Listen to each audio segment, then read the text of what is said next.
جب ہمارے آقا کریم مدینہ منورہ تشریف لائے، پہلی مسجد، اسلام کی پہلی مسجد جو حضور نے بنوائی وہ مسجد قباء ہے، جہاں امام الانبیاء نے قیام کیا۔ پھر حضور جب مدینہ منورہ تشریف لائے تو پہلی ہجری یعنی پہلا سال، پہلا سنہ ہجری، یہاں زمین خریدی گئی۔ سہل اور سہیل نام کے دو بچے تھے، یتیم بچے تھے، ان سے وہ زمین خریدی گئی۔ اور خریدار کون تھے؟ سیدنا صدیق اکبر رضی اللہ تعالیٰ عنہ۔ جناب یار غار نے وہ زمین خریدی ہے اور مسجد کی تعمیر کی گئی ہے۔ یہ زمین جناب صدیق اکبر نے خریدی ہے، یہاں مسجد بنائی گئی۔ اور پھر اس کی پہلی توسیع بھی خود اللہ کے رسول نے فرمائی ہے۔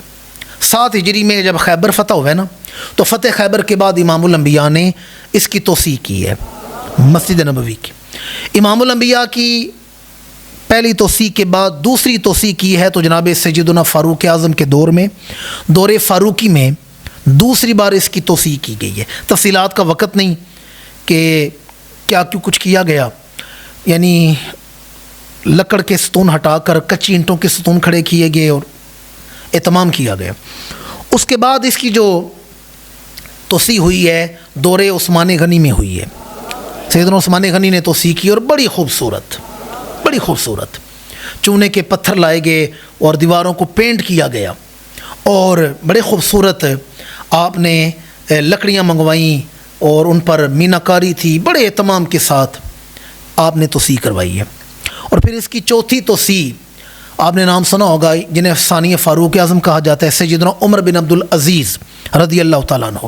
یہ ابھی خلیفہ نہیں بنے تھے، یہ مدینہ کے گورنر بھی رہے ہیں۔ تو ان کے دور میں، دور گورنری میں، خلیفہ کے حکم پر انہوں نے جو ہے وہ خدمت کی ہے اور توسیع کروائی، اور پتہ نہیں کتنے من سونا لگا تھا۔ اہتمام کے ساتھ انہوں نے چوتھی توسیع جناب عمر بن عبد العزیز کے دور گورنری میں مدینہ منورہ میں کی گئی ہے۔ 5ویں توسیع خلیفہ منصور مہدی کے دور میں ہوئی۔ 6ٹھی مامون الرشید نے کی۔ جو 6ٹھی توسیع ہے وہ خلیفہ مامون الرشید نے 6ٹھی توسیع کی اس کی۔ 7ویں توسیع ایک خادم کی غلطی سے آگ لگ گئی تو کافی سارا نقصان ہوا، تو جو 7ویں توسیع کی گئی وہ معتصم باللہ نے کی ہے۔ آگ لگ گئی تھی غلطی سے تو معتصم باللہ نے کی۔ اور 8ویں توسیع جو مسجد نبوی کی ہے وہ خلیفہ محمد بن قلادون اس نے کی ہے۔ محمد بن قلادون نے 8ویں توسیع مسجد نبوی کی۔ محمد بن قلادون نے کچھ تعمیرات کروائیں، پھر 9ویں دفعہ ملک محمد اشرف نے اور مزید تعمیرات کروائیں۔ 11ویں جکمک نام کا آدمی تھا، جکمک نام کا بادشاہ تھا، اس نے پھر 11ویں دفعہ مسجد نبوی کی توسیع کروائی ہے۔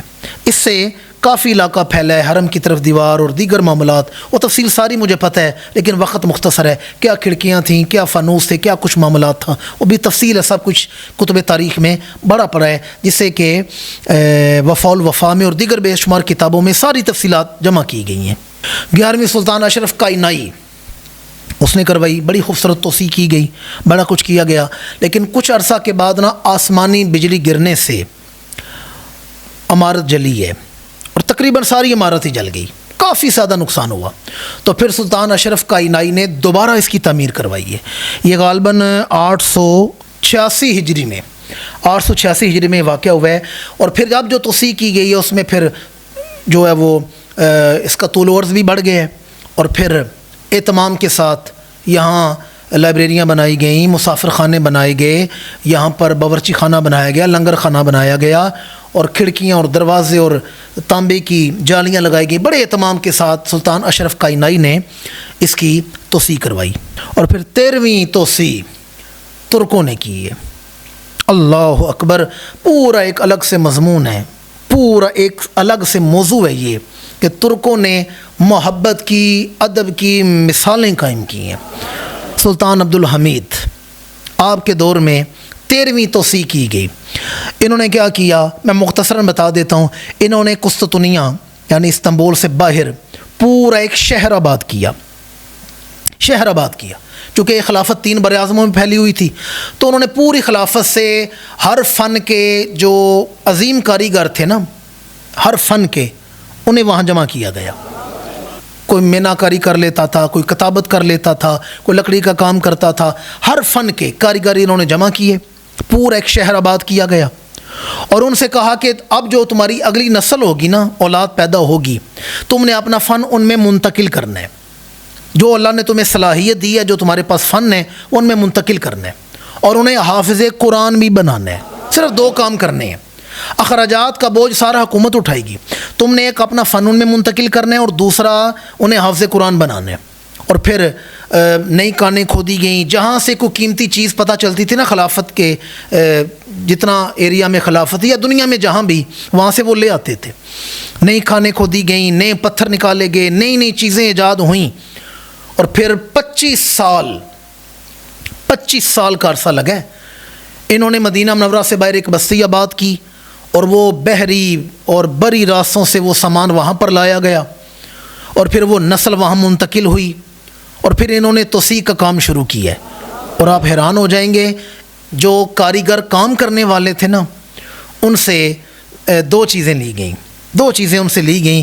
ایک کہا کہ تم نے باوضو رہنا ہے، کوئی بھی کام کرنے والا کاریگر ہے، تم نے باوضو رہنا ہے، اور دوسرا یہ کہا گیا کہ جتنا تمہارا شفٹ ہے نا، 8 گھنٹے 10 گھنٹے جتنا تمہارا کام ہے، تمہاری زبان خاموش نہ رہو، تم نے بس کام کے ساتھ ساتھ قرآن مجید کی تلاوت کو جاری و ساری رکھنا ہے، ساتھ قرآن پڑھتے رہنا ہے۔ پھر ایک ایک انچ کے ٹکڑے پر جو کام ہوا ہے، تلاوت قرآن کے دوران وہ کام ہوا ہے، قرآن کی تلاوت کے دوران وہ کام ہوا ہے۔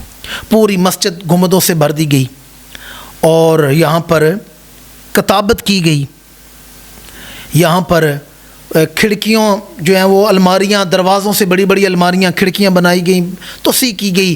حرم کی دیوار پر بڑا خوبصورت کام کیا گیا، جو دیوار حرم تھی اس پر کام کیا گیا۔ پہلے 3 سطروں میں قرآن کی آیات لکھی گئیں، پہلی 3 سطریں قرآن کی آیات، چوتھی سطر میں امام الانبیاء کے اسماء گرامی لکھے گئے، حضور کے اسماء گرامی چوتھی سطر میں لکھے گئے۔